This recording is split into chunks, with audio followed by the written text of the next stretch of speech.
પંચમહાલ જિલ્લાના હાલોલ પાવાગઢ રોડ પરથી અપહરણ થયેલ 5 માસના બાળકને પોલીસે ગણતરીના દિવસોમાં સુરક્ષિત રીતે શોધી કાઢ્યું છે।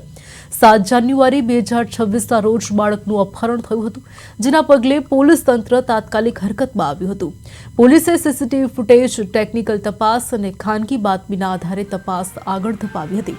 અંતે પનોર ચોકડી પાસે બાળકને શોધી કાઢવામાં આવ્યો હતો।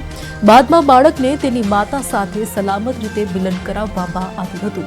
પંચમહાલ જિલ્લા પોલીસની આ ઝડપી અને સંવેદનશીલ કામગીરીના કારણે ચારે તરફથી પ્રશંસા મળી રહી છે। આ ઘટનાએ પોલીસની સતર્કતા અને કાર્યક્ષમતાનું ઉત્તમ ઉદાહરણ પૂરું પાડ્યું છે।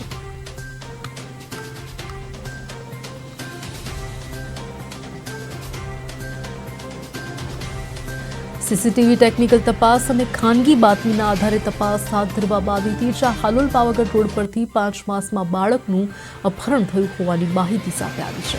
મહત્વનું છે કે આ પ્રકારે 5 માસના બાળકનું અપહરણ થયું હતું। 7 જાન્યુઆરીએ થયેલ અપહરણ બાદ પોલીસ હરકતમાં આવી હતી। 7/1/2026ના રોજ સાંઈબાબા મંદિર પાસે ફૂટપાથ પર રહેતા એક આશાબેન અર્જુનભાઈ દંતાણી છે, એમના બાળકને કોઈ મહિલા અપહરણ કરીને લઈ ગઈ હતી એવી જે તે રાત્રે જ અમને ખબર પડેલી અને બાદમાં ગુનો દાખલ થયેલો। એમાં અમારા ડીવાયએસપી સાહેબ અને અમારા એલસીબી એસઓજી અને એમના લોકલ પોલીસ સ્ટેશનની ટીમે દરેક ગામના સરપંચને એલઆઈબીના માણસો સાથે મળી અને એક મેસેજ આપેલો કે ભાઈ એક આવા 5 મહિનાના બાળકનું અપહરણ થયેલું છે અને જે કોઈ જગ્યાએ જેને પહેલાં બાળક ન હોય અને અચાનક એમની પાસે બાળક આવે તો તાત્કાલિક પોલીસને જાણ કરવા માટે સમજ કરેલી હતી।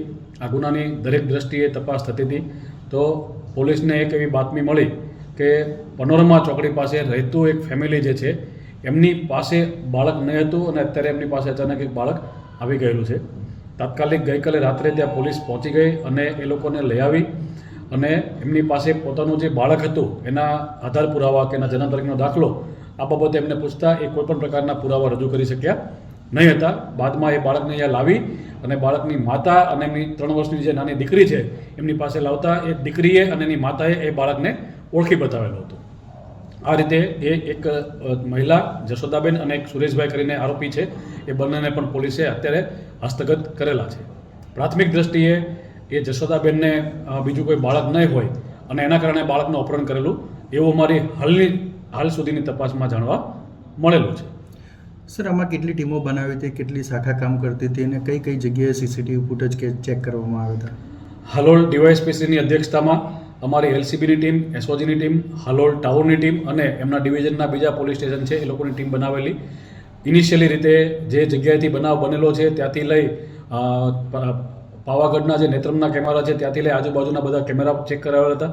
આ સીસીટીવી ફૂટેજની પણ કામગીરી ચાલુ હતી અને બધી જ ટીમોએ વારાફરતી આ બધા સીસીટીવી ફૂટેજ પણ ચેક કરેલા હતા।